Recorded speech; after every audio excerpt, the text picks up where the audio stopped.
No dice nada, generalmente dice algo. Bueno, buenas tardes. Mi nombre es Mabel del Órfano, soy docente de la Facultad de Ciencias Médicas y de Psicología, em, y también de la Cátedra Libre de Adicciones.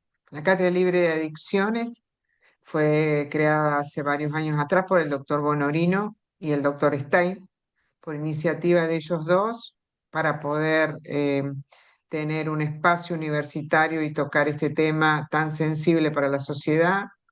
Consideramos que hay mucha falta de información al respecto y también de información, ya sea para la prevención como para el abordaje, ¿no? Y como vamos a tener una charla, después conversaremos un poco sobre las consecuencias, no solo para uno, sino también para la familia. Y ahí les presento al doctor Stein y bueno, el doctor Bonorino. Lamentablemente el doctor Stein este año ha fallecido, por lo cual continuamos con su labor, que es la cátedra libre, que es a través de FASIAS. La Facultad de FASIAS nos dio la posibilidad de hacer esta cátedra libre de adicción. Así que gracias, Esteban, por estar acá, y esta será nuestra primera charla del año. Vamos a organizar varias, por eso le decíamos nuestra idea también de hacer una charla mensual, ya sea para familiares, abierta al público, no solo estudiantes, y, y puedan poner los mails en el chat, así mandamos información cuando tengamos algo programado. En coordinación con Teresa Brajkovic, que es la secretaria académica de la Facultad de la Universidad Nacional del Comahue, de Central. Organizamos esta charla, que es el poder, como poder de decisión. ¿Qué capacidad tengo yo para poder tomar decisiones? Y también ahí profundizar de si las drogas pueden afectar este poder de decisión y afectar nuestro futuro. Así que esto tiene fundamentalmente la idea de que estemos informados. Y Dios, estoy con el tema de la, ahí está. eh, Los adolescentes están perdidos. Nadie nunca va a decir son el motor de la sociedad. Todos piensan que los adolescentes son unos fracasados. Está mal pensar que pueden hacer todo. Es una pérdida de tiempo porque sabemos que solo les importa disfrutar el momento. Pensar que creen en el esfuerzo y el trabajo es imposible. Rendirse es cosa de todos los días. Esforzarse y en chiste. Ignorantes, eso puede ser verdad. A no ser que cambiemos la forma de verlos. A no ser que cambiemos la forma de verlos, eso puede ser verdad. ¿Vos le Ignorantes, podés subir un poco el volumen, Mabel? es cosa de todos los días. Rendirse es imposible. Creen en el esfuerzo y el trabajo. Pensar que solo les importa disfrutar el momento es una pérdida de tiempo, porque sabemos que pueden hacer todo. Está mal pensar que los adolescentes son unos fracasados. Todos piensan que son el motor de la sociedad. Nadie nunca va a decir los adolescentes están perdidos. bueno, el objetivo de esta charla es esto, ¿no? Dar información, asesorar, porque los adolescentes, los y las adolescentes y ustedes jóvenes estudiantes son el motor de la sociedad. Entonces es importante poder escuchar diferentes campanas y estar informados, porque con la energía, la fuerza y la juventud, ustedes más informados pueden hacer que muchas cosas puedan cambiar. Entonces acá, como dice esta diapositiva, la información y el riesgo son inversamente proporcionados. Cuanto mayor información tenés, menor riesgo corres. Así, antes de tomar cualquier decisión en nuestra vida cotidiana, es vital que contemos con información útil y oportuna para ser más efectivos. Si vamos a pensar, esta charla tiene un eje fundamental, que es nuestra salud. Nuestra salud, según la OMS, no es solamente una salud física: anda bien el estómago, el corazón, los pulmones, respiro bien, puedo caminar, puedo correr, sino también la salud mental y la social. O sea, Según la OMS, esta tríada de una salud es la unión de estas tres cosas. Dentro de la física tenemos que tener en cuenta desde la buena alimentación a un buen sueño. ¿Por qué es importante el sueño? Es indispensable poder dormir al menos entre 6 a 8 horas, porque de esa manera una persona resetea su cerebro.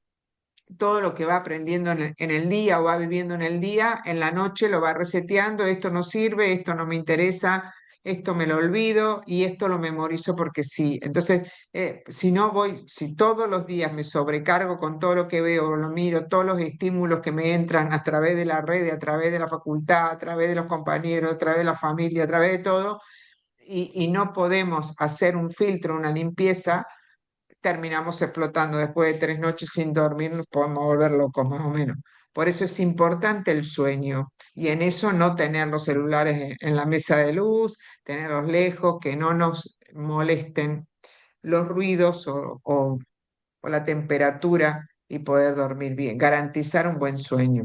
Desde la actividad física, la importancia de la actividad física, y también la alimentación. O sea, todo nuestro sistema nervioso central y todo nuestro organismo funciona con buenos nutrientes, ya sea desde para formar los aminoácidos, las vitaminas, y eso nos va a llevar a las proteínas y a todo lo que es fundamental para nuestro desarrollo, tanto físico como neurológico.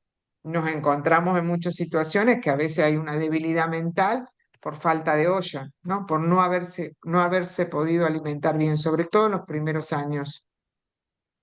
Eh, Después tenemos lo que es la mental, mi salud mental. ¿Quién soy? ¿Qué quiero? ¿Cuáles son mis objetivos? ¿Cuál es mi meta?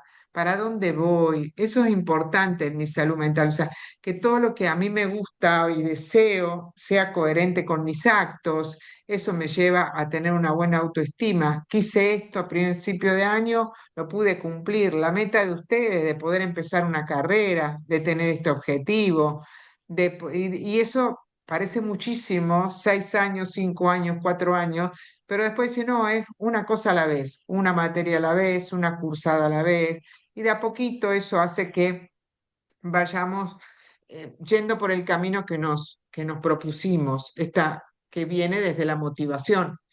También cuando tenemos problemas, la posibilidad de poder hablarlo, el hecho de conversarlo con una persona, conversarlo con el otro.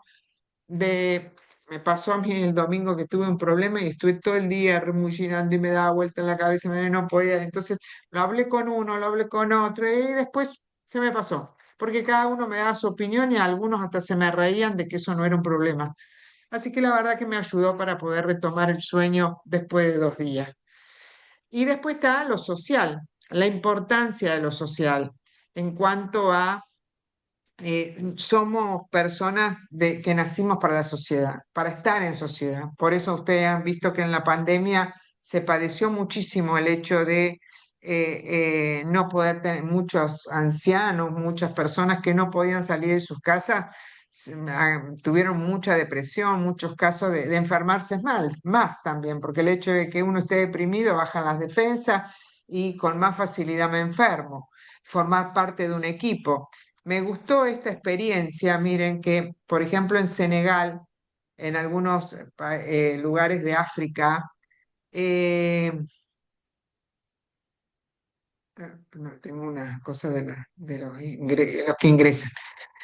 Típico en África Occidental, la gente en estas aldeas, al final del día, se reúnen, chicos, grandes, ancianos, para poder conversar las cosas que han pasado durante el día, ¿no? Y así las diferentes generaciones van, como es un espacio, van comunicando y socializando los problemas, las emociones, lo que sea, lo que ha pasado, para compartir.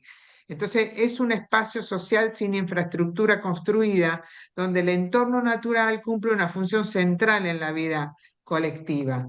Lugares de reunión comunitaria, donde se discuten asuntos sociales y se resuelven conflictos. Por eso esto de poder hablar, de estar en grupo, de no aislarse, si yo me empiezo a aislar y estoy cada vez más sola y estudio sola y no me relaciono los fines de semana, tengo que dormir y estudiar y nada más, bueno, ahí puedo tener algunas señales de alarma, decir qué me está pasando con mi red social o mi dificultad para socializar, porque el socializarme es salud.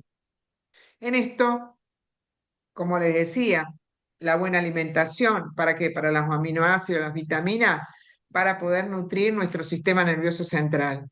Nuestro sistema nervioso central, en cuanto a que está formado de neuronas, estas neuronas se comunican entre sí a través de neurotransmisores. Son químicos que se van comunicando y estos químicos mandan mensajes. Sería como el mensajero o el cartero.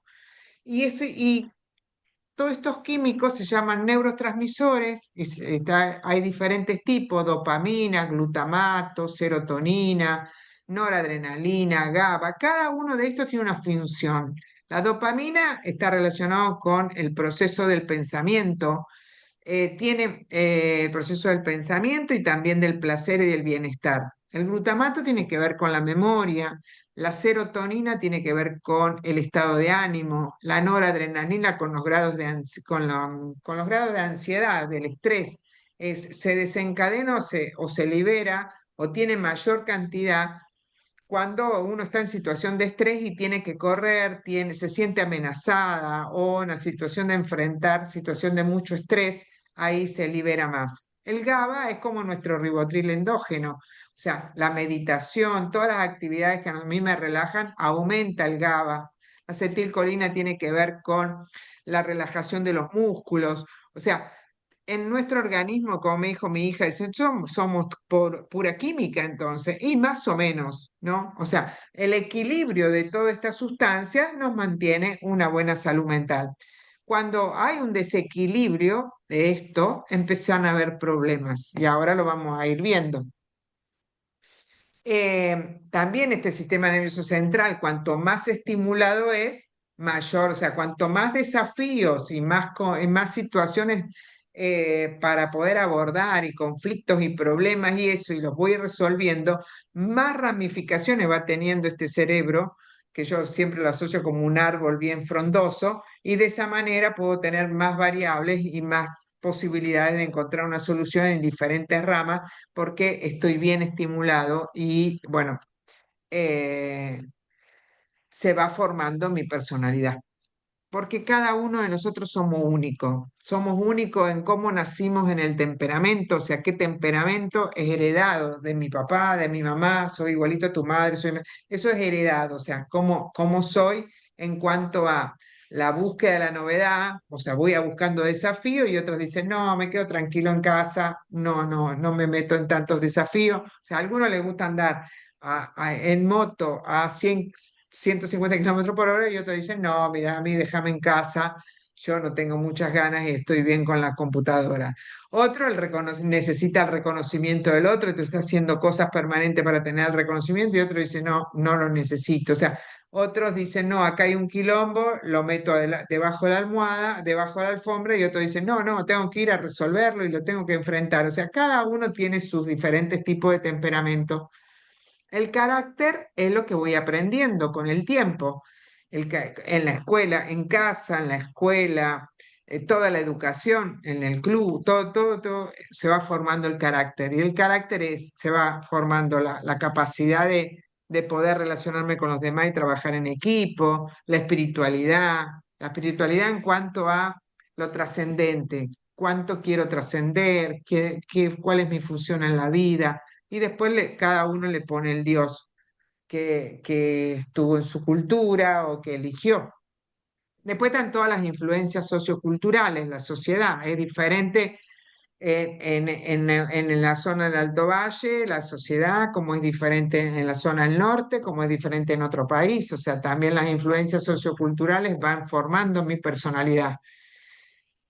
La familia, mi biografía personal, lo que he vivido, cómo ha sido mi familia, cómo ha sido mi ambiente familiar y también, bueno, la base genética. vamos por acá, hagan un hola, sí, bueno. Pues, no sé si Hola, hay sí, alguien del bueno, otro todo bien, lado. Mm. todo bien, Mabel. Bueno, acá vamos del punto de vista de la salud, ¿no? De cómo se va desarrollando nuestra personalidad, ¿no? Yo, cómo me voy formando. Bueno, voy teniendo cosas de base genética, cosas de mi historia familiar, la influencia de la sociedad, la educación. Y bueno, y después está la zona biológica, que es la zona del lóbulo frontal. O sea, es una parte del cerebro que nos permite evaluar, tomar decisiones acertadas y mantener nuestras emociones y deseos bajo control. La zona del lóbulo frontal es una zona que es lo que nos va, es como que se va elaborando, madurando todo lo que voy aprendiendo, que es la motivación, qué quiero hacer, qué deseo hacer, cómo lo planifico, mi capacidad de poder planificar y también la impulsividad, cómo controlo mi impulso. El que tiene un juicio crítico, o sea, ustedes seguramente si sobre una situación particular piensan, ¿qué hice yo o qué hubiera hecho yo en esta situación cuando tenía 12 años? O sea, capaz que a los 12 años hubiera habido una situación fea y uno reacciona en manera impulsiva, se enoja, violenta, o se va, o se angustia, y hoy con 20 o 22, 25 dice, no, no, ahora la tengo que ver de esta manera. O sea, eso uno va madurando, va aprendiendo a través de la experiencia y también a través de, o sea, y esto se traduce en el desarrollo neurobiológico. Al principio, hasta los 20, 25 años, la zona del lóbulo frontal todavía está muy, muy verde, todavía es necesario ir aprendiendo, así que todos ustedes tienen mucho tiempo todavía para que eso se vaya desarrollando. O sea, yo siempre cuento que cuando era adolescente discutía y hablé y discutía con todos los profes de la secundaria, pero ya en la universidad y después teniendo un trabajo, tuve que y quedarme en el molde en muchas cosas, en esto me conviene hablar, en esto no, y eso es todo madurez, uno va desarrollando capacidades en poder tener yo quiero esto, lo decido, cómo lo planifico y también cómo controlo mi impulsividad para no pegar una patada al tablero, para no tirar todo lo que construí. Entonces, bueno, así como los adolescentes tienen es más emotivo sus reacciones, es necesario, como un árbol que tiene un tutor, que también haya un adulto que vaya acompañando, que vaya dirigiendo, que vaya diciendo, mira, anda por acá, anda por allá, hacemos así, hacemos así. Porque bueno, porque es toda una etapa de aprendizaje. Eh, Pueden poner en el chat, o al menos no, saquen así escucho la voz de ustedes. ¿Qué ven en esta pantalla? ¿Qué, no qué ven? O sea, cognitivamente veo un mar, sino ¿qué les genera? ¿Qué es lo primero que ven? Apenas ven esta pantalla, ¿qué le vino en la cabeza? Tranquilidad. Tranquilidad, Calma. calma. Tranquilidad, ¿Qué más? paz mental. Paz, Descanso. descanso, Felicidad, felicidad, vacaciones, calidez, calidez.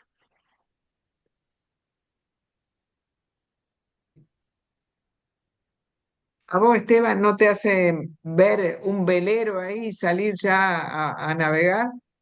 Sí, lo estaba tratando de dibujar en la pantalla, pero no, no es un pizarrón. No pude.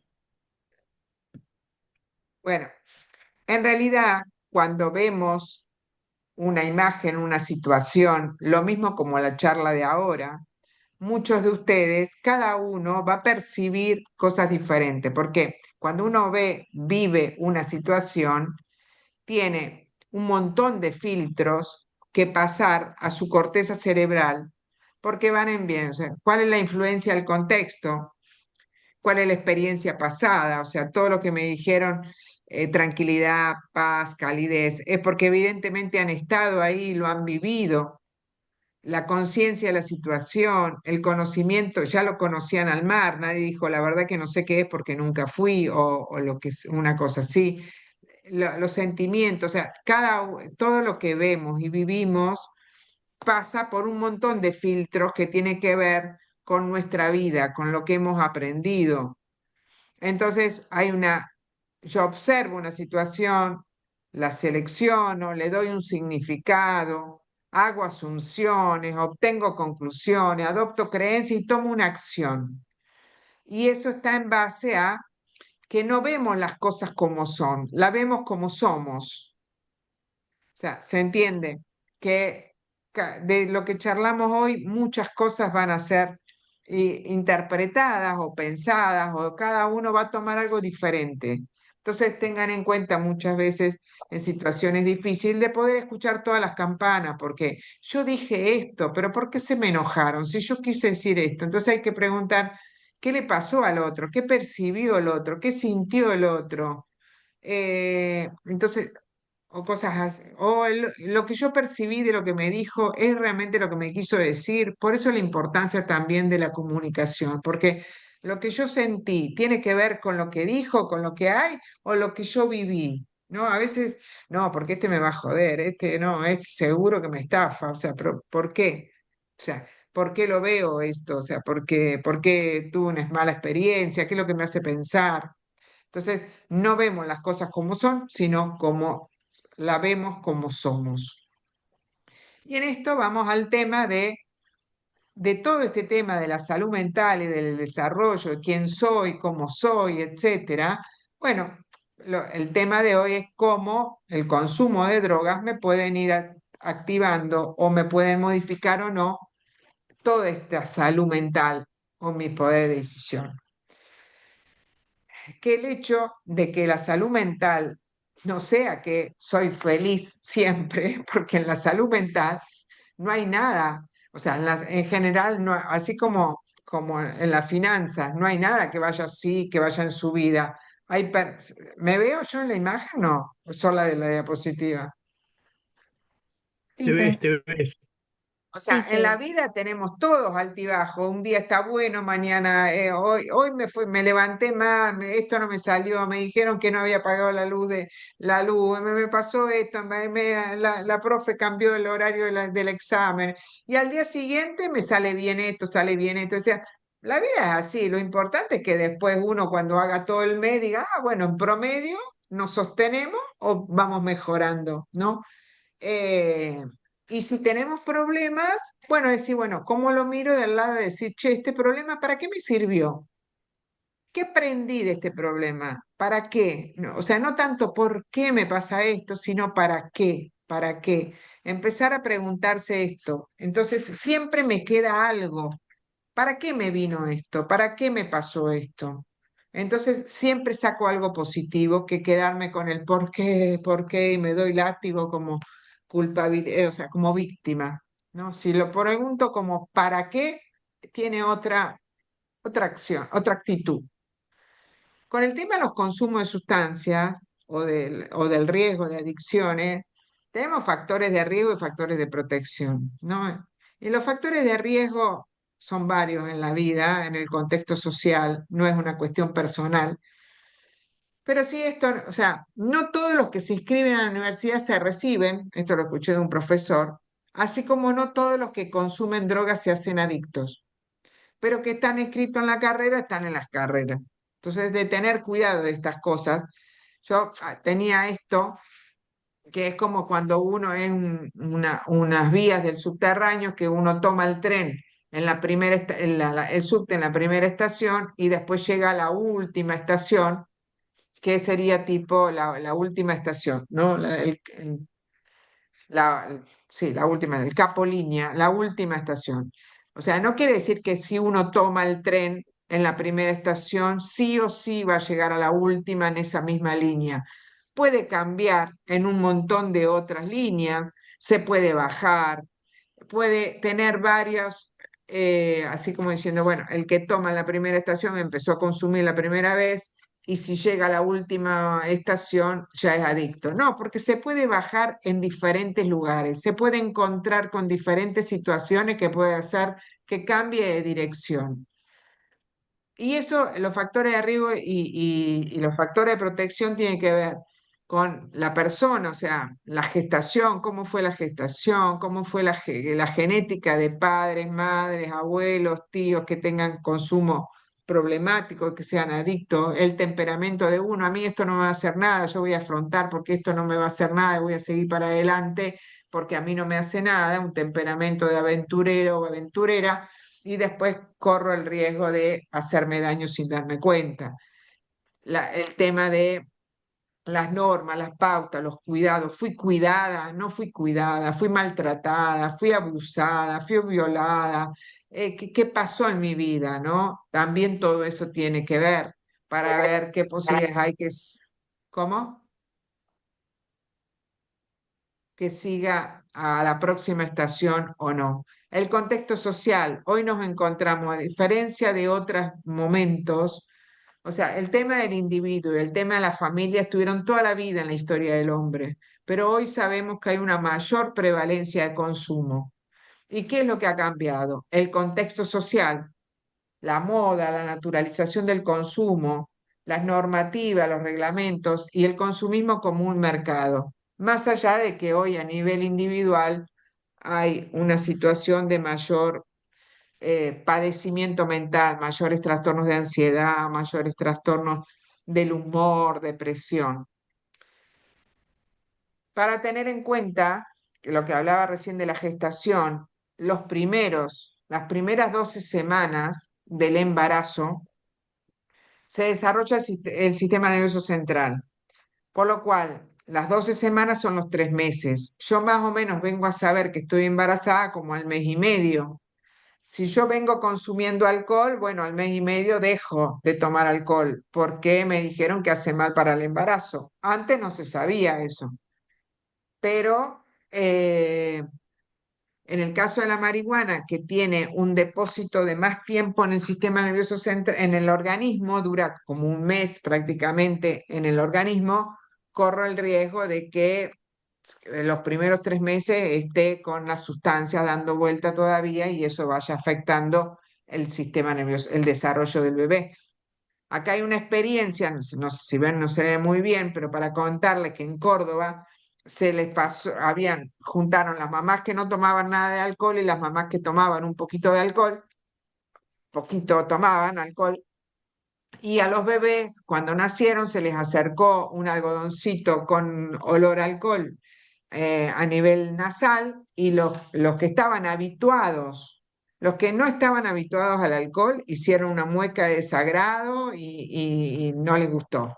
Y los que estaban habituados hicieron una sonrisita y además se les bajó la frecuencia cardíaca y la frecuencia respiratoria.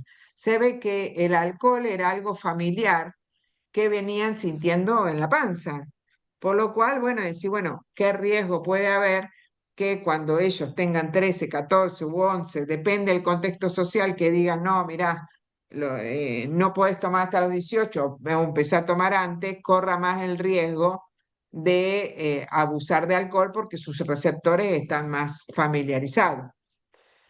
Y después también acá tenemos el tema del consumo de marihuana durante el embarazo, donde el humo pasivo, o sea, el uso de cannabis del padre, también hace efecto a nivel del sistema nervioso central del bebé. Y acá hay una diapositiva donde dicen todo lo que altera en el cuando nace el bebé, tiene mayor edad gestacional, menor peso, la circunferencia craneana es más chica, tiene temblores. Cuando ya el niño ya se hace niño, se ve dificultad en la memoria, dificultad para hablar, dificultad para el sueño, pesadillas nocturnas, impulsividad. Ya cuando ese niño es adolescente, o sea, de esa mamá que fumaba en el embarazo marihuana, ya tiene una alteración del visual, alteración de la memoria, y ya cuando es adulto puede tener riesgo de psicosis, o sea, como una mamá que fuma marihuana durante el embarazo, toma alcohol, realmente sentencia la vida de esa futura persona, no solo sentencia a la vida, porque esa persona va a tener dificultades, su hijo después o su hija va a tener dificultades en la escuela, en los comportamientos, en la memoria. La exposición prenatal a la cocaína se relaciona con fallas en la memoria, procesamiento y competencia en el aprendizaje, que se ve recién a los 4 o 9 años. Entonces, en eso, esto lo digo a nivel de información, porque a veces las mamás que tienen problemas de consumo no se animan a decirlo y bueno, el hecho está, porque creen que no les pasa nada, porque es una cuestión separada. La panza es una cosa y yo soy otra, y en realidad no saben cómo puede afectar le está sentenciando la vida. A nivel estadístico, acá en una estadística, en un estudio de la Cedronar, en el 2017, o sea, ya va a ser 10 años, porque acá se compararon todas las provincias, en los actuales todavía no se comparó, donde Río Negro estaba prácticamente como Río Negro y Neuquén, la cuarta y tercer provincia de mayor consumo de alcohol. De marihuana estaba entre también tercera y cuarta, Río Negro y Neuquén, de consumo de marihuana, y eso fue antes de la ley del cannabis medicinal y de la autorización de las plantas de cannabis, del ReproCam, por lo cual seguramente hoy es mayor. Y en cocaína tenemos Río Negro acá, donde está más azul, pero Neuquén está primera como en el país de consumo de cocaína. Así que ya sea desde el punto de vista profesional, o sea, hay mucha más prevalencia en esta zona. Y para comentarles un poco, cuando a mi edad, cuando yo tenía 14 años, 13, 14 años, 12, 14 años, las publicidades de tabaco, yo le decía que uno de los factores de riesgo era el tema de la publicidad. Las publicidades que veíamos a esa edad sobre el tabaco era esto, que era buena para el asma, que eran buenas para poder blanquear los dientes, eran hechas por médicos, o sea, siempre guardapolvo blanco, como uno no iba en situaciones de mucha, de desafío, de jugar a hacer un deporte. Fíjense en cómo eran las publicidades cuando hace 50 años atrás. Y como después demostraron que todo lo que decían era mentira, porque era sumamente adictivo, porque traía cáncer, porque era la causa de infarto, de un montón de consecuencias cardiovasculares, bajaron muchísimo las ventas. Entonces, bueno, las grandes empresas comienzan a hacer publicidad sobre el cannabis, ¿no? Qué bueno el cannabis. Choché tiene 97 años y el aceite de marihuana le salvó la vida. Entonces empieza a haber toda una publicidad de una sustancia que todavía no está totalmente estudiada, como nos hacían creer respecto al tabaco. Así que bueno, hay que darle tiempo a cada cosa para estudiar. Que ahora antes, hace unos 10 años atrás, yo tenía que hacer tesis sobre cannabis y no venía mucha información, pero ahora ya se ve mucho más. ¿Estamos ahí? ¿Cómo vamos? Bien, Bien.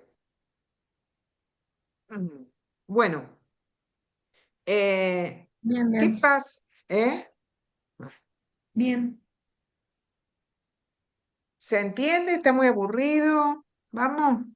Son y 49. No, sí se entiende, está bueno. Se entiende.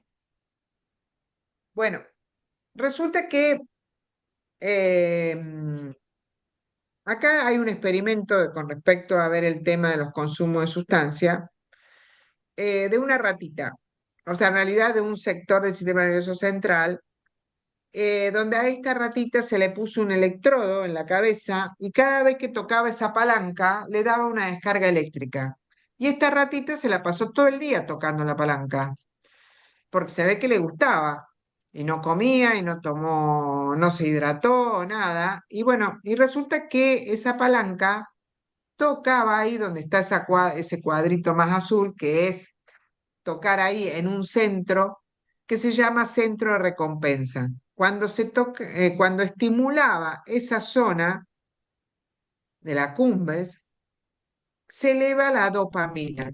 La dopamina, habíamos dicho que era un neurotransmisor, que ese neurotransmisor tiene que ver con las sensaciones de placer y de bienestar. Como verán, la tenía la ratita como también la tenemos nosotros. Entonces, al estimular esa zona más azul, se eleva la dopamina, el centro de recompensa, y eso está conectado con el hipocampo, donde dice HC, que tiene que ver donde registra la memoria, el núcleo accumbens, la amígdala, la amígdala tiene que ver con las emociones. Cuando uno tiene miedo, tiene emociones intensas, la amígdala se empieza a encender. Eh, y la dopamina nace del núcleo ventral tegmental, la VTA, ¿no? Y todo eso tiene control también con el lóbulo frontal, con la zona que me dice, sí, anda a tocar la palanca, anda a tocarla, porque en realidad me acuerdo que cuando la tocaba me daba una sensación de placer. Entonces, por un lado, me acuerdo de la emoción, después la memoricé y después el lóbulo frontal, que tiene que ver con el movimiento y con la motivación, quiero ir a hacerlo y lo hago. Eh, y esta zona está relacionada, o sea, está en todas las especies animales y también en nosotros. Y es una zona muy primitiva, o sea, desde que nació el hombre, desde los animales hasta que nació el hombre, siempre estuvo y es muy primitiva. No ha ido evolucionando como evolucionó en la corteza prefrontal. O sea, a veces esta zona es estimulada con algo que me asusta muchísimo y no puedo razonar, no puedo pensar, termino reaccionando. ¿Qué es lo que me pasa? Que se enciende tan intensamente que no deja que el lóbulo frontal diga, no, mira, o sea, si ustedes van a ver eh, algunos accidentes de tránsito que terminan a las trompadas, decir, ¿qué pasó ahí? ¿No? ¿Qué pasó ahí que el lóbulo frontal que me diga, no, espera, esto puede pasar, controlar los impulsos, se desconectó? Lo que más se encendió fue toda la parte emotiva, toda esta parte del cerebro más primitivo. Y este cerebro más primitivo se enciende con situaciones de supervivencia, que tiene que ver con la comida, con el agua y con la procreación. Tanto los animales como nosotros, si no estimulamos esa zona, nos desnutrimos, nos deshidratamos y no procreamos, no sigue la especie. Pero bueno, nosotros como seres humanos además la llenamos con otros placeres, con la actividad física, con los logros, el reconocimiento del otro. Lo que vamos a ver ahora es que en realidad todas las drogas, de una manera u otra, las sustancias adictivas, como la cocaína, o sea, tanto las legales como las ilegales, desde los psicofármacos hasta el tabaco, alcohol y las otras drogas, tienen moléculas muy parecidas a la dopamina, tienen muy parecidas a ir a estimular ese centro de recompensa. Entonces atraviesa la barrera hematoencefálica, que es la barrera es un filtro para llegar hasta nuestro cerebro, y tiene moléculas muy parecidas a diferentes tipos de neurotransmisores, y por eso van a competir.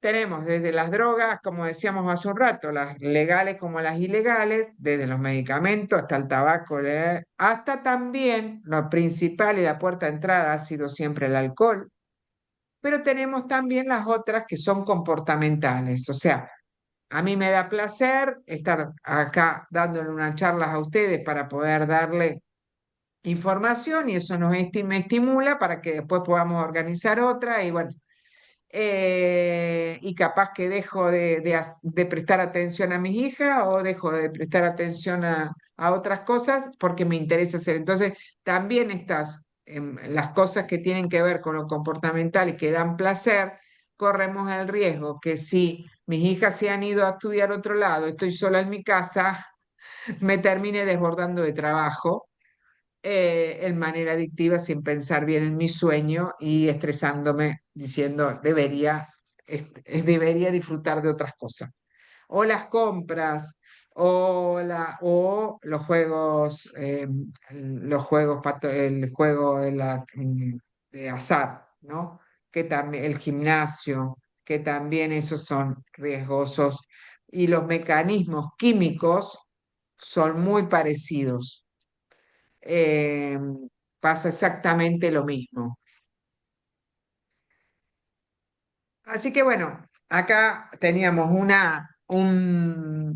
un abanico de la izquierda que dice, bueno, ¿qué cosas me da placer? Esto me lo había hecho mi hija cuando tenía 15 años, deporte, ganar competencias, primer beso, etcétera, cantar, viajar. Y bueno, esto se lo había mostrado a un paciente que había llegado una vez y le digo, ¿y esto qué te parece? Sí, le falta marihuana, le falta un porro. Sí. Así que bueno, yo puedo elevar la dopamina mucho más con un poco de consumo. Me da más placer, pero como me da más placer, yo quiero más. Y seguramente después de fumar una vez al mes, que a mí me pareció bueno, ya después me junté con las mismas personas, se presentó la misma situación, ya fumé dos o tres. Y ya después últimamente ya estoy fumando todos los fines de semana, tres veces por semana, o consumiendo otro tipo de sustancia. Y a medida que va avanzando todo eso, yo voy aumentando cada vez más la sensación de bienestar de dopamina, pero llega un momento que me puede llegar a haber un déficit de cocaína, de dopamina, y de consecuencia la persona dice, la verdad que ahora sigo consumiendo, pero me siento mal. ¿Qué me está pasando? Me angustio. No, llega un momento que es, voy aumentando tanto la sustancia. ¿Y por qué pasa eso? Porque acá tenemos una neurona y otra neurona. Cuando llega la sustancia, pasa esto a los receptores, a ver si lo puedo ver más adelante, después lo van a ver más claro. ¿Y qué pasa? Llega uno viene el estímulo, se liberan estos neurotransmisores que son como llavecitas, abren estos receptores, y uy, qué rico, hoy la pasé bien, me divertí. Y después, como yo estoy buscando el efecto este de diversión o de ir a dormir o calmarme o estar más estimulado, empieza a haber una di- eh, una alteración de los receptores, por lo cual, ¿qué pasa? Como los receptores empiezan a atorar, empiezan a disminuir la cantidad. ¿Y qué me pasa a mí? Que yo empiezo a aumentar la cantidad. O sea, aumento la cantidad para tener el mismo efecto. A la consecuencia voy aumentando el deseo, pero el placer me va disminuyendo. Y yo quedo atrapado en eso. Yo siempre cuento una vez cuando me fui a estudiar, yo trabajaba y mi primo me dice, ¿por qué no te tomas estas pastillas? Así no dormís a la noche y podés estudiar para el examen y porque tienes poco tiempo. Bueno, le digo, no sé ni cómo conseguí esas pastillas. Entonces rendí un examen, tenía que rendir una materia y dije, bueno, voy a tomar.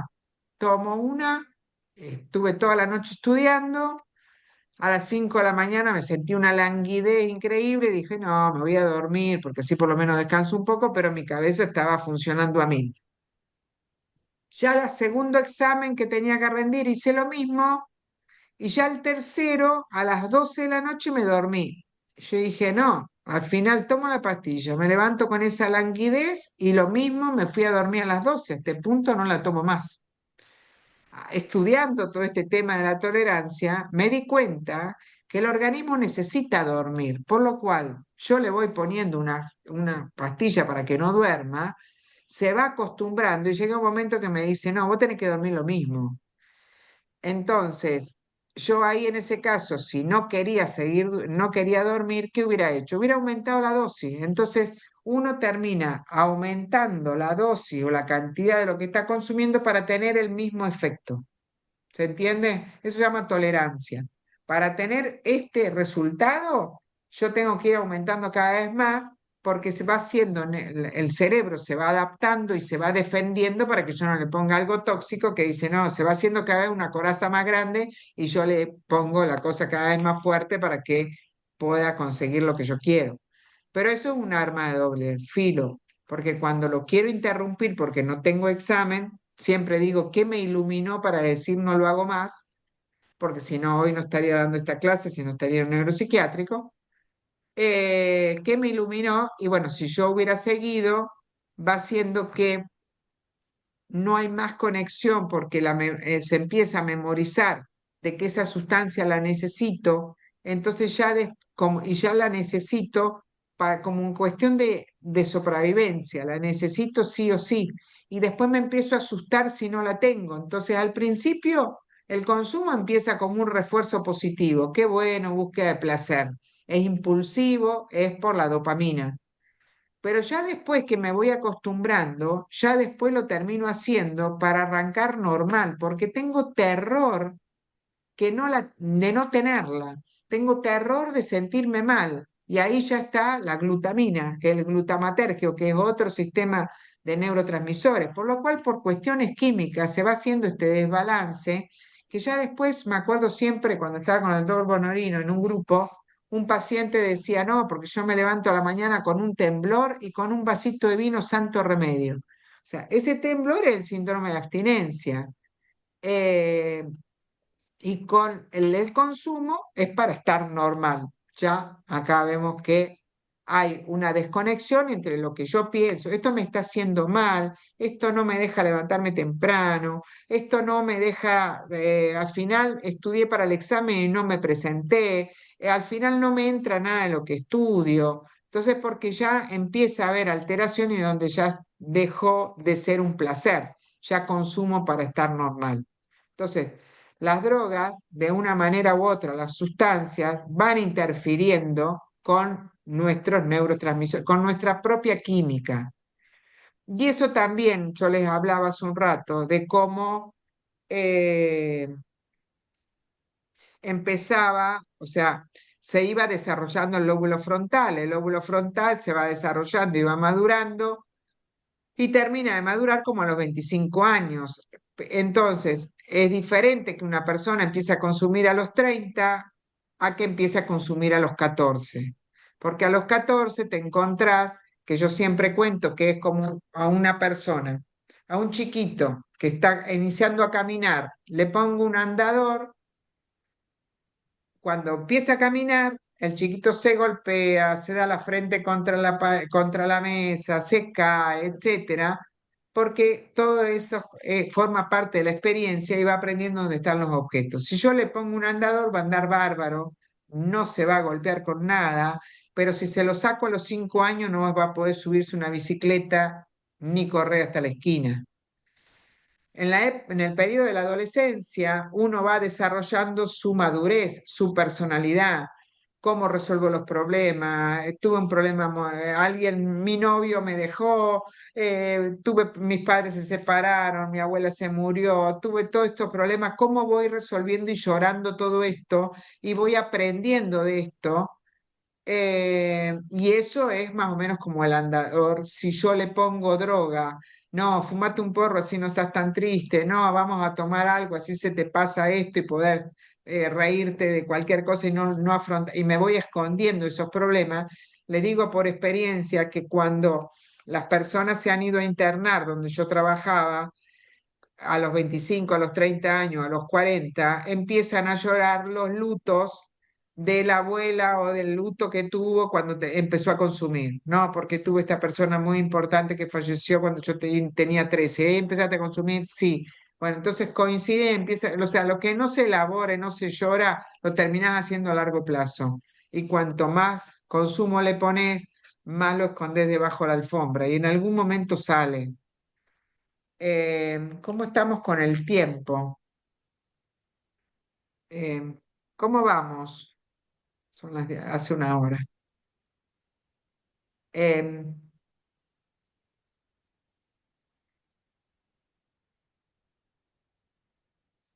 ¿Se escucha ahí? En el mundo, 35 Sí. millones de personas sufren de trastornos por adicción y solo 1 de cada 7 recibe tratamiento. Globalmente, cada año mueren unas 300,000 personas por uso de drogas ilícitas. El problema de las drogas es grave en todo el mundo y mucho más complejo de lo que parece a simple vista. A pesar de campañas de comunicación y guerras contra las drogas, el problema sigue en aumento. ¿Por qué las campañas contra las adicciones no funcionan? Aunque las drogas ilegales causan muchas muertes por sobredosis, las drogas legales también son un grave problema. Y si tomamos en cuenta todas las muertes en las que el alcohol y el tabaco fueron factor de riesgo, la cifra supera los 10 millones. Anteriormente se pensaba que las personas adictas tenían una personalidad débil o falta de voluntad, pero ¿pensaríamos que una persona que sufre depresión o autismo es por falta de voluntad? Pues no, porque sabemos que se trata de un trastorno. De igual forma, la adicción está catalogada como un trastorno de consumo de sustancias según el DSM-5. Se sabe que las drogas ilegales y legales, incluso los opioides de uso médico, activan el sistema de refuerzo de recompensa. Este sistema normalmente nos ayuda a sobrevivir. Premia con la liberación de dopamina en el núcleo accumbens acciones como comer, beber y dormir, incluso las relaciones sexuales y las sociales. Pero así como no todos somos adictos a estas actividades, no por el hecho de consumir una droga te vuelves adicto a ella. De 10 personas que consumen drogas esporádicamente, 1 o 2 se vuelven consumidores habituales.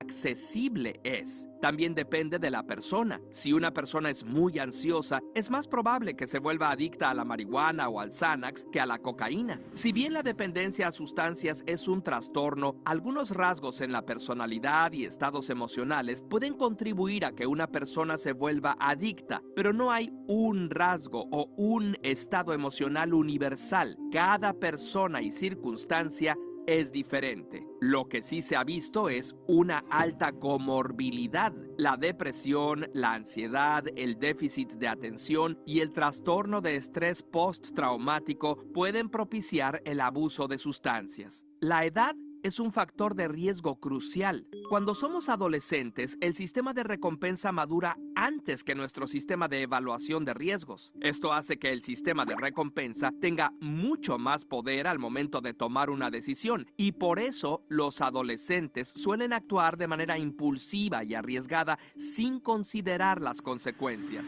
¡Sorpresa! El 90% de las personas con un problema de adicción empezaron antes de los 18 años. Si el consumo se inicia después de los 25 años, que es cuando madura la corteza prefrontal, es menos probable generar una adicción. Se ha expuesto que ciertos genes predisponen a las personas al abuso de sustancias. Alrededor de la mitad de los factores de riesgo en el alcoholismo son por causas genéticas. Aún más, el uso crónico de drogas causa modificaciones epigenéticas, o sea que modifica la regulación y expresión de genes. Se ha visto que algunas de estas modificaciones son hereditarias y propician comportamientos adictivos y una alteración en el sistema de recompensa en el cerebro en niños. Pero no hay que restar la importancia de factores ambientales como la pobreza, la ausencia de supervisión de parte de los padres y el abuso infantil. Se ha observado que pasar una rata de un ambiente estimulante a uno solitario propicia la adicción de cocaína, y que las ratas que crecen en un ambiente estimulante, cuando se les administra droga, presentan menos cambios neuroquímicos que las ratas solitarias. Digamos que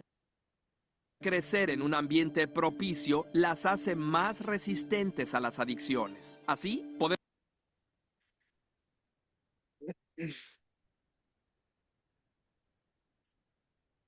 Bueno, eh, ¿seguimos? ¿Alguien quiere hacer alguna pregunta? ¿Dónde está?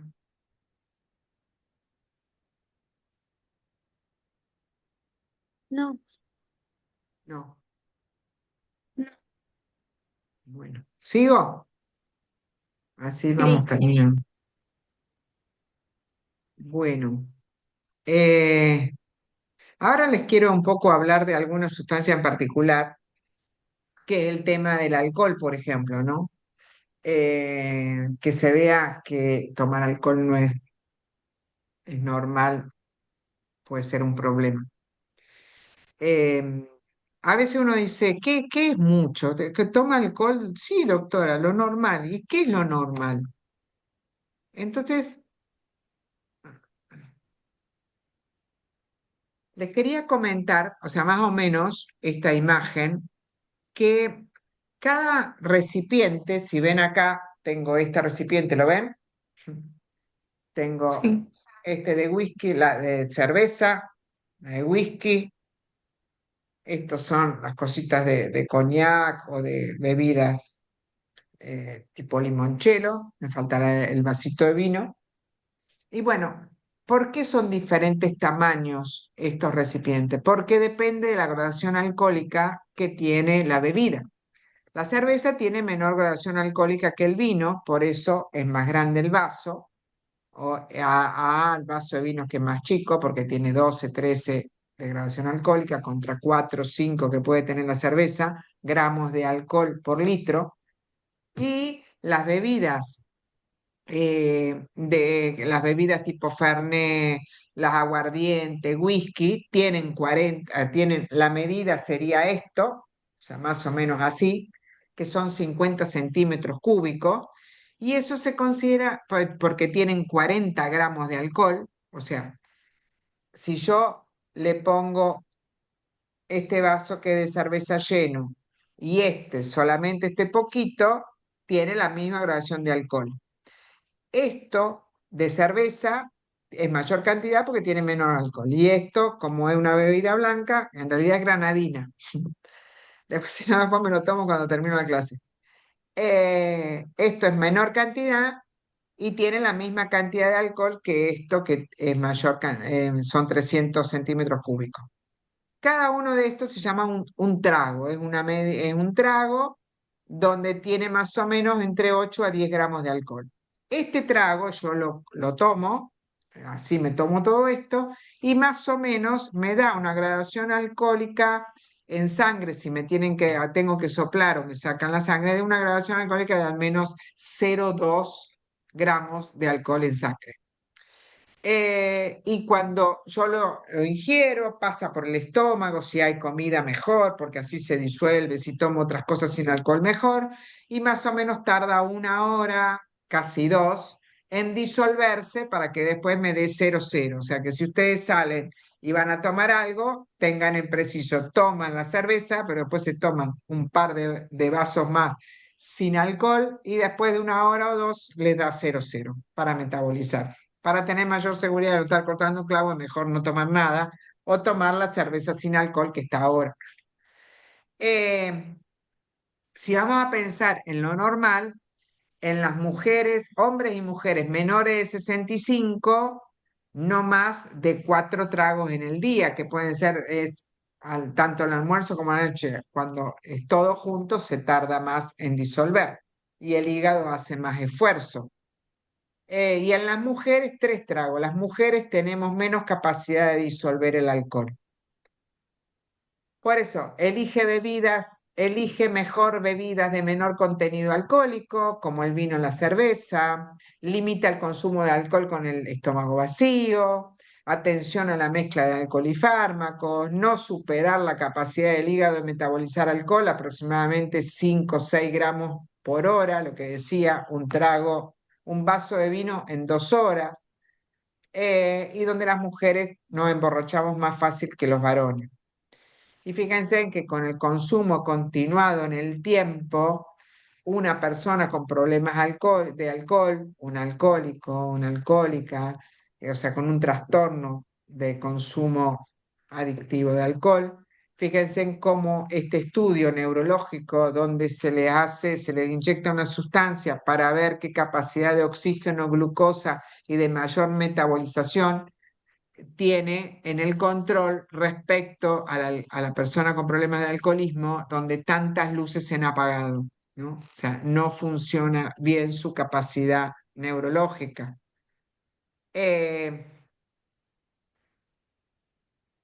Esto no es para potenciar el consumo de alcohol, pero fíjense en esto.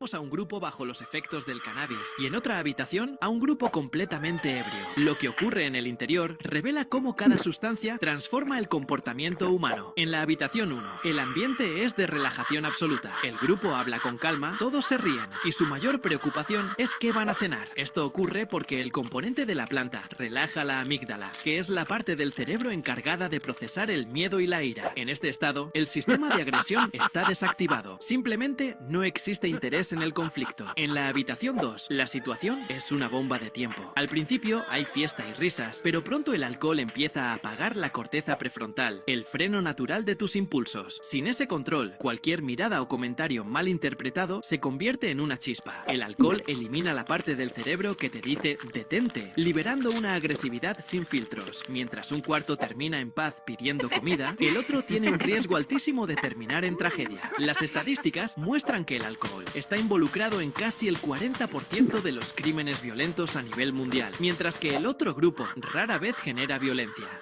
¿Quiénes son más peligrosos? Un grupo de borrachos contra un grupo de fumadores. En una habitación encerramos a un...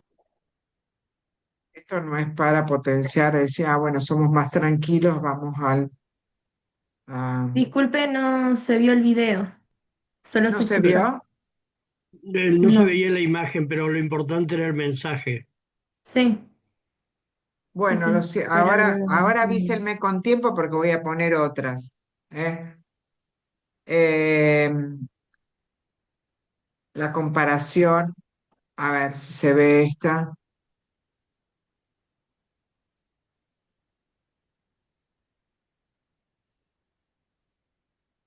Chi vince la battaglia dei danni. Una sigla. Ah, ¿se ve? no, Se escucha, no solo se se escucha. escucha. Pero en general en estos videos lo importante es el tema hablado. Sí, pero Pero nos gustan las figuritas.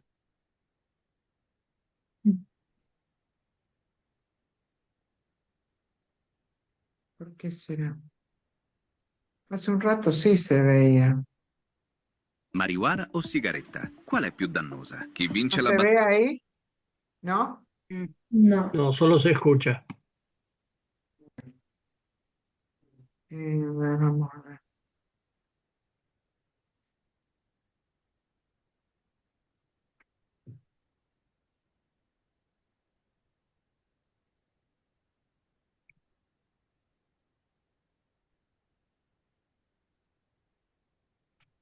¿Ahí se ve?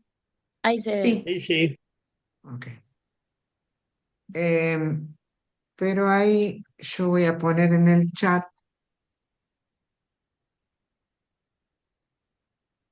la traducción, porque está en italiano.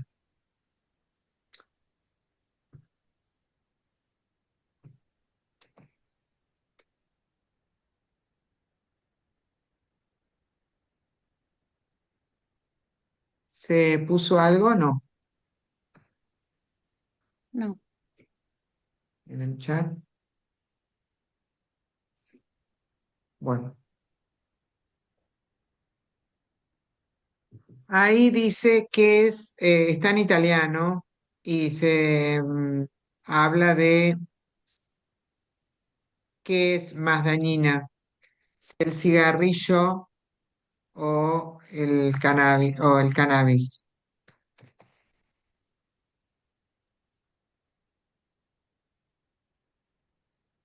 No sé por qué no me deja escribir en el chat.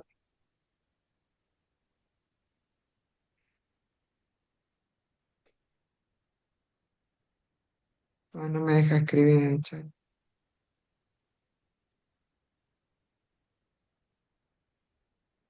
Bueno, ahí sí, ahí estoy, ahí lo puse en el chat. ¿Se ve algo en el chat? ¿No está? No, no aparece nada. ¿Puede ser que haya un límite de escritura? No. Bueno.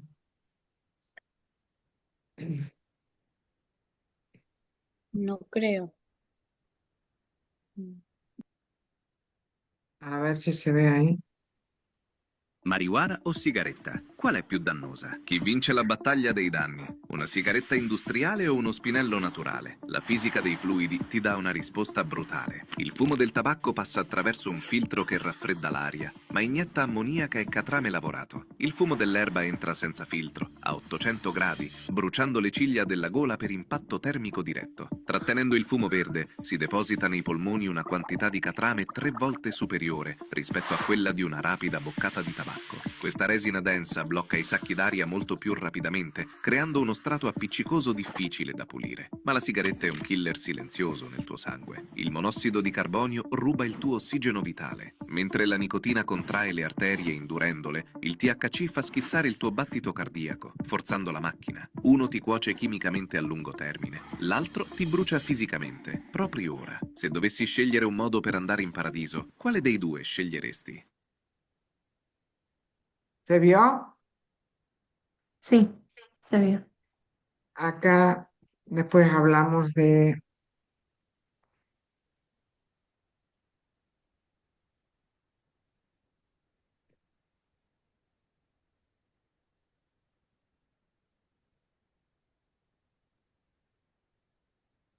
Bueno,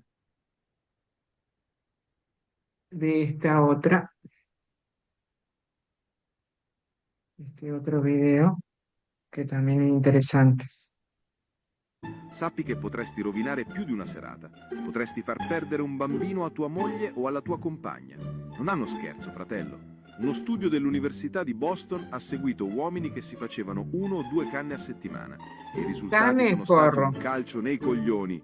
Il rischio di aborto nelle partner raddoppia. Sai perché? Perché il THC va a colpire proprio lì dove non deve, nei coglioni del cazzo. Ci sono recettori cannabinoidi nel tessuto testicolare e nello sperma e quando ti fumi l'erba il THC li prende d'assalto. Risultato? Sperma fiacco, spermatozoi lenti come vecchi con le stampelle e fertilità nel cesso.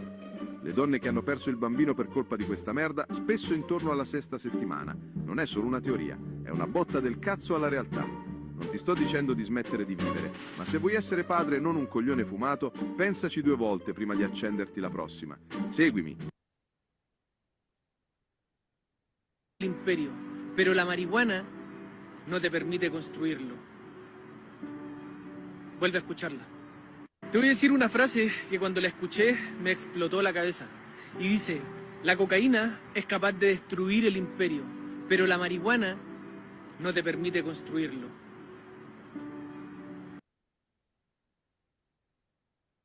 Bueno, vamos terminando. ¿Seguimos 15 minutos más? ¿Están ahí? ¿Se Sí, Pi. escucha? Mm. Bueno, con respecto al tema de la marihuana, o sea, nuestro sistema nervioso, nuestro organismo tiene un sistema que se llama sistema endocannabinoide. También tenemos un sistema opioide que tiene mucho que ver los neurotransmisores con la regulación del dolor. Y en el caso del sistema endocannabinoide, está relacionado con el desarrollo cerebral, con la memoria y la capacidad de razonamiento, la motivación, el deseo de hacer algo, el apetito, la función inmunológica, el movimiento, la coordinación y la regulación del dolor. Ahí esas zonas verdes que ustedes ven, hay receptores que se llaman receptores CB1 y el neurotransmisor es la anandamida. Ahí es donde están más verdes, menos verdes, de mayor concentración de este receptor y de este neurotransmisor. Por lo cual cuando uno No está fuma, saliendo Mabel, ¿eh? ¿no? No, ¿Y qué es lo que se ve? ¿Nada? se ve el recuadro blanco. Perdón. ¿Ahí? Sí, ahí sí. Así. Ahora Decía, sí. decía que los lugares donde está más concentrado el verde, donde hay mayor cantidad de estos receptores y de estos neurotransmisores.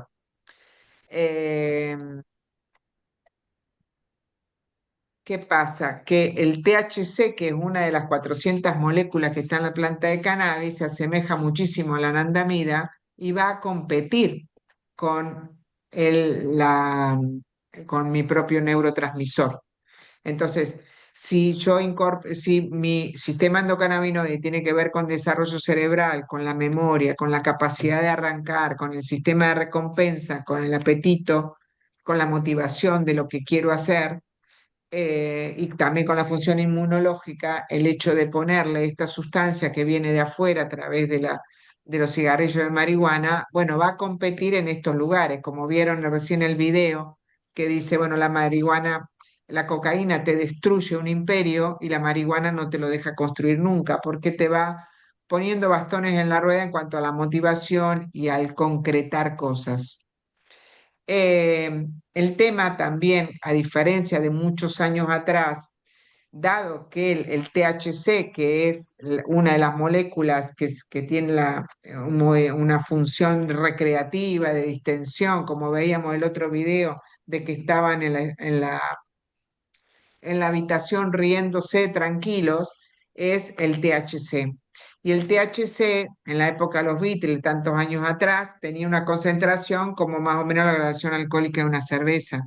Pero hoy, con la genética, viendo que esto producía un bienestar y que la gente era más estimulada a consumirlo, generaron una mayor concentración de THC, entre un 20, un 30, hoy un 40, casi 50% de THC.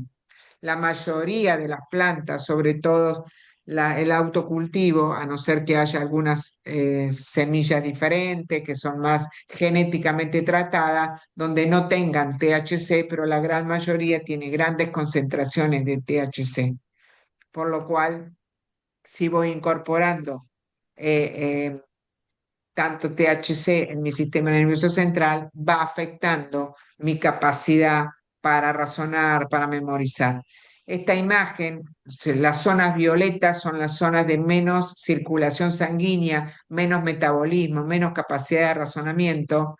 Y se hizo un estudio en Chile donde se tomó 50 chicos de la secundaria que fumaban marihuana y 50 chicos que no fumaban, donde no había una adicción, eran chicos, era recreativo teóricamente los fines de semana, y se les hizo una cantidad de pruebas cognitivas, de memoria, de capacidad de razonamiento, de cálculos, etcétera, y después se le hizo este estudio y se vio no solo las áreas afectadas cognitivas, sino que se vio en la radiografía, en este SPECT, se llama este estudio radiológico, cómo me disminuía en los fumadores las capacidades o sea, como que habían zonas que estaban menor irrigadas y menor funcionamiento, con menos luces. Y los estudios que se hizo alteró la atención, la memoria, la concentración. Todos estos estudios minuciosos que se hicieron fueron de mayor déficit en las personas que fumaban, aunque no había un problema adictivo. O sea, no habían llegado a la adicción, pero tenían este consumo que se veían en las pruebas de las funciones ejecutivas, que es cómo planifico, cómo organizo mi futuro, cómo organización de las dudas, cómo puedo cambiar de estrategia si hay algo que no me va, ¿no? Esta doctora decía, no pueden decir que esto no hace nada. Y bueno, y a la larga de los tiempos nos encontramos cómo esto puede afectar a tener mayor posibilidades de depresión, mayores problemas de ansiedad, mayores posibilidades de estrés postraumático, y también hoy por hoy se está viendo que la gran mayoría de la psicosis o de la esquizofrenia que llegan a los servicios de salud mental o psiquiátricos tienen un consumo de marihuana. Entonces, del 70%, o sea, de 10 personas que consumen habitualmente, 7 padecen un trastorno mental. De 10 personas que consumen cada tanto ocasionales, 4 tienen un trastorno mental. Y de personas que no consumen, 1,5, no llega a 2 que puedan tener un trastorno mental. Cómo lo que se incorpora de afuera puede afectar. Bueno, ustedes no sé si entendieron y vieron el tema del aborto. En ese hay un video, no sé si lo vieron, si lo pudieron ver al final, pero habla de la lentitud de los espermatozoides y que a mí me llamó la atención ese video porque conozco una pareja donde consumen marihuana y me contaron, ahora habían tenido un hijo y decían, uy, no, dice, porque habíamos perdido dos anteriormente, así que este tercero estábamos muy contentos. Y bueno, y dije, habrá tenido algo que ver con esto? Eh, bueno, y fíjense en los neurotransmisores, dos neuronas, cómo afecta la cocaína. Es medio aburrido, pero vayan viendo ahí donde las vías dopaminérgicas ya saben que el sistema de recompensa llega el impulso, o sea, caen los neurotransmisores en la de arriba, toca el receptor eh, y todo funciona bien hasta que llega la cocaína.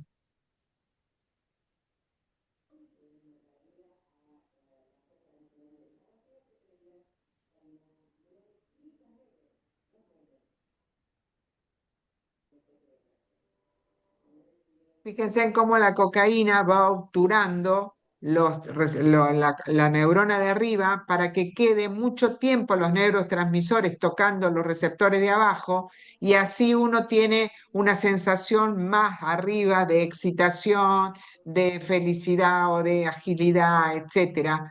Pero es todo por mecanismos químicos. El problema es que cuando la persona se le acabó la bolsa, o la dosis que tenía, se siente muy deprimida y muy afectada. Entonces vean acá en este estudio donde lo arriba, lo amarillo es la dopamina y abajo es después de haber consumido de actividad dopaminérgica la abstinencia de la cocaína, donde esta persona no puede pensar, no puede razonar y está muy apagado con una depresión post-consumo. Y que se siente la frustración, las ganas de nada, la baja autoestima, la irritabilidad. Y uno con todas estas sensaciones de angustia, de ansiedad, sigue consumiendo porque cree que el consumo le va a hacer mejor. En cambio, estas personas cuando dejan el consumo se van sintiendo cada vez mejor y más aliviados porque se van desintoxicando, ¿no? Entonces, ¿cuánto es químico? Y todo esto hace también que uno tenga una alteración de la percepción, donde a mí no tengo ningún problema, a mí no me pasa nada y yo la manejo. Y lamentablemente, como al afectar mi razonamiento todas las sustancias, hacen que muchas veces no vea la realidad y lo que me está pasando. Bueno, y acá les hago ver, si podemos ver, unos 5 consejos. Y acá estamos terminando el minuto 10.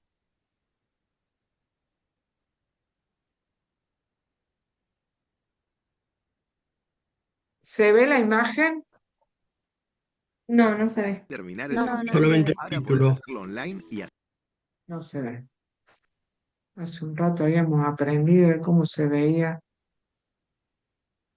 acelerado. Título oficial para ir con todo por 33 ex narcotraficantes y encontró ingredientes perfectos y la sociedad información de los factores sociales de sustancias, especialmente para el consumo de alcohol y opioides.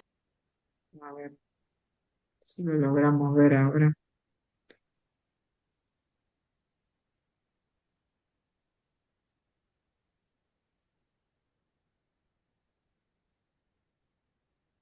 ¿Ahora se ve? Sí, sí Ahora se sí. logra ver.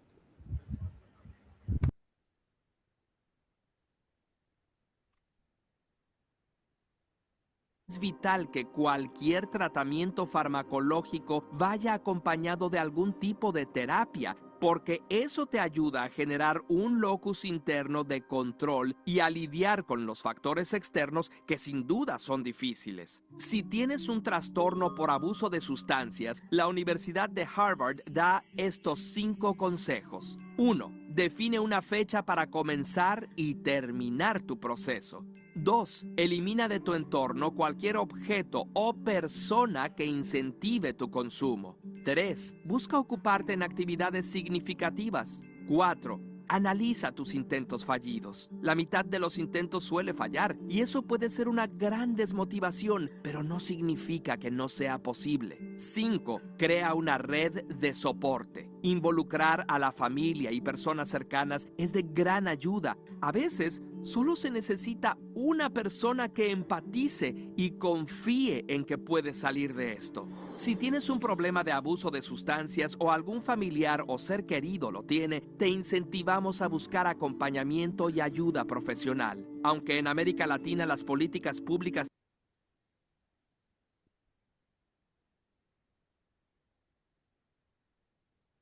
Bueno.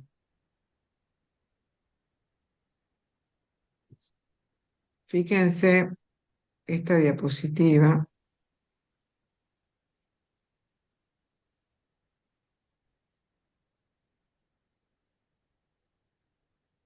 En esta diapositiva, ustedes ven cómo cambió mayor cantidad de circulación rojo en la derecha que en la izquierda, con este estudio que se llama PET, y donde el discurso de la persona es al principio: vengo a complacer mi pareja y por presión de mi madre y mis hermanas, pero no creo tener ningún problema con las drogas. En cambio, después, en la segunda, ha pasado 1 año y medio y aún me asombro de los cambios y he vuelto a ser como hace 20 años. Me siento sereno, reflexivo y he tomado las riendas de mi vida. Fíjense en cómo el lóbulo frontal mejora la circulación, mejora la capacidad de razonamiento, mejora la capacidad para poder pensar. Ahí la otra vez le preguntaba a un par de adolescentes y adolescentes que diga, bueno, ¿qué mensaje podemos pasar en la prevención? Entonces esto de soñar, de tener sueños, de poder planificarlos, realizarlos y también poder celebrarlos. Hoy están, no por nada la ansiedad está con mucha prevalencia, porque la verdad es que uno tiene que tomar una decisión y hay tantas ofertas y uno ya mira las redes sociales y hoy por hoy ve la guerra, ve esto, ve lo otro, la perspectiva de futuro, la perspectiva económica, la perspectiva de estudio. Hay tantas cosas que generan mucha... Así, no, entonces todo esto hace que tengamos que aprender técnicas para poder relajarnos, meditar y también estar despiertos para poder aprovechar oportunidades, no dejarlas pasar. Si yo estoy consumiendo, si estoy medio volada y estoy intoxicada y eso hace que vaya perdiendo tiempo en cierta manera y que cuando a las personas que se han recuperado del consumo de sustancias, dice, ojalá no lo hubiera conocido, ojalá no hubiera tenido esta experiencia. Así que bueno, hay que escuchar a las personas que lo han pasado, que lo han vivido y que lo que han sufrido, porque puede ser una vía de ida, ¿no? El tema del consumo. Y bueno, le hago ver el último video que me gustó mucho. A ver dónde está. Si es este. Porque me resultó. ¿Se ve? Sí se ve. Ok.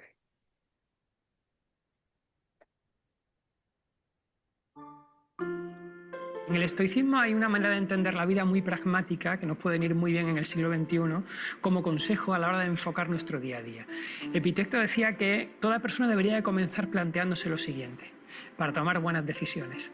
¿Qué cosas dependen de mí en la vida y qué cosas no dependen de mí en la vida? Entonces, cosas que dependen de mí en la vida y a las que le tengo que prestar toda la atención posible y tengo que mejorar en ellas mi toma de decisiones. Mis opiniones. Mis opiniones son mías, de nadie más, tengo que responsabilizarme de ellas y tengo que saber muy bien dónde las doy y hacia quién van dirigidas. Esto es fundamental en el siglo XXI cuando las redes sociales, la velocidad de transmisión del mensaje o de la indignación está por encima del análisis reflexivo. Entonces, la primera cosa que te dice Epicteto es: tus opiniones son tuyas, cuídalas, ¿no? Segundo, tus aspiraciones. ¿A qué aspiras en la vida? Es algo que tienes que decidir tú, y tienes que decidirlo tú desde tus circunstancias y en tus contextos. ¿Cuál es el problema? Que al final las aspiraciones vengan desde fuera y tengas que importarlas. Cuando tú importas una aspiración a nivel personal o profesional, estás poniendo en manos de alguien externo lo que quieras hacer en la vida. Y eso te puede causar una gran insatisfacción. También dice Epicteto, sé consciente de tus limitaciones. Son tus limitaciones, por lo tanto, acéptalas como vienen, pero primero conócelas. Es decir, que no te vengan impuestas desde fuera, sino que seas tú el que seas capaz de manejar esas tus limitaciones. Y por contra, cosas que no dependen de ti y a las que no le deberías de prestar tanta atención o no te deberían de afectar tanto desde el principio, las opiniones de los demás. Es decir, los demás van a opinar constantemente de nosotros. Dice, bueno, intenta darle la medida oportuna a cada opinión. Yo en esto siempre añado, ¿no? Las personas que quieres y las que percibes que te quieren, sus opiniones son muy positivas para ti porque en realidad son personas que tienen aprecio, ¿no? Pero el resto de opiniones, y en esto las redes sociales están a la orden del día, pueden hacerte mucho daño, tanto positiva como negativamente. Y esto es algo que me gusta destacar cuando intento educar a nuestros chavales en el uso de las nuevas tecnologías.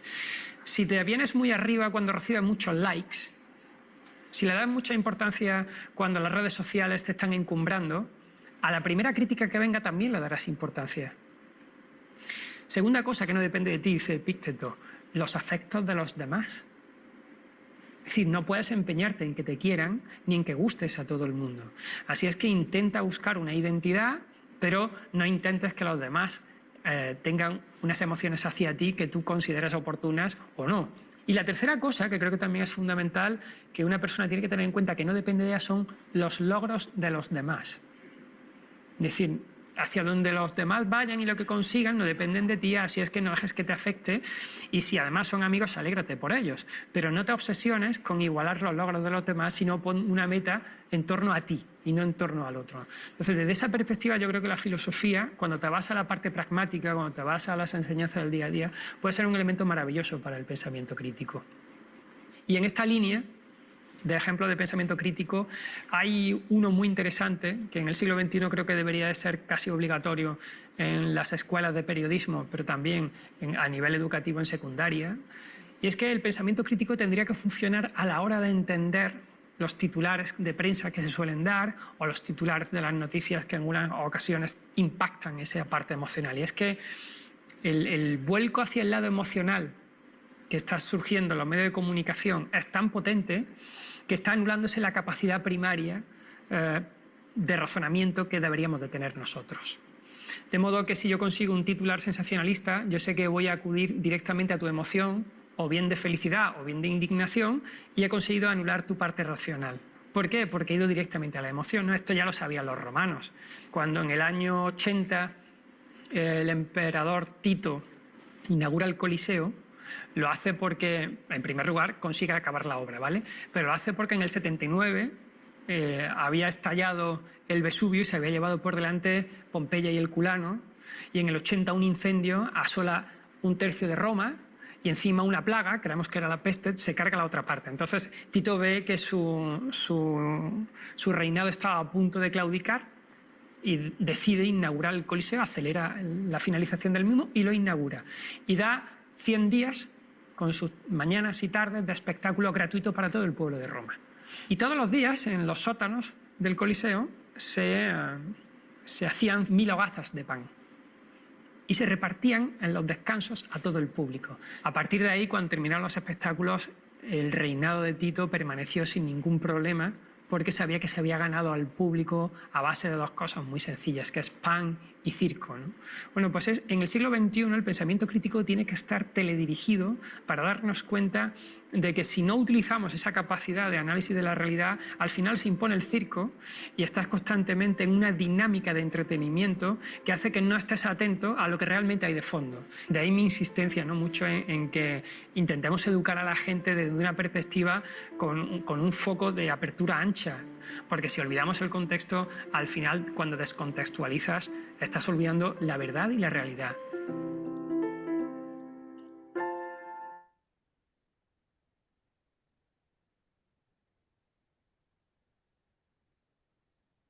Bueno, ¿se animan a sacar la cámara? Así podemos charlar si alguien quiere decir algo.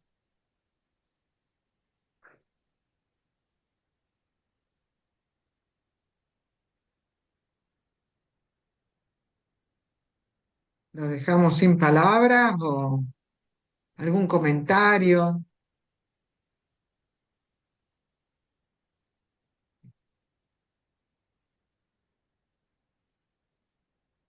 ¿Qué quedó resonando?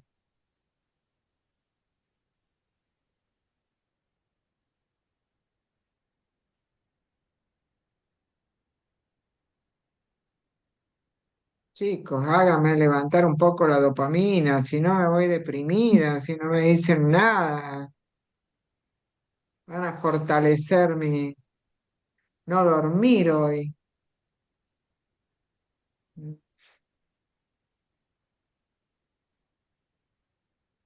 Muy bien, taller. Nos encantó. Me gustó mucho.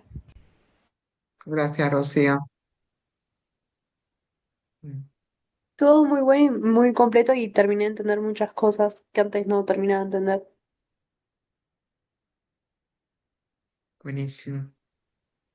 Ah, esperen que voy a dejar la grabación.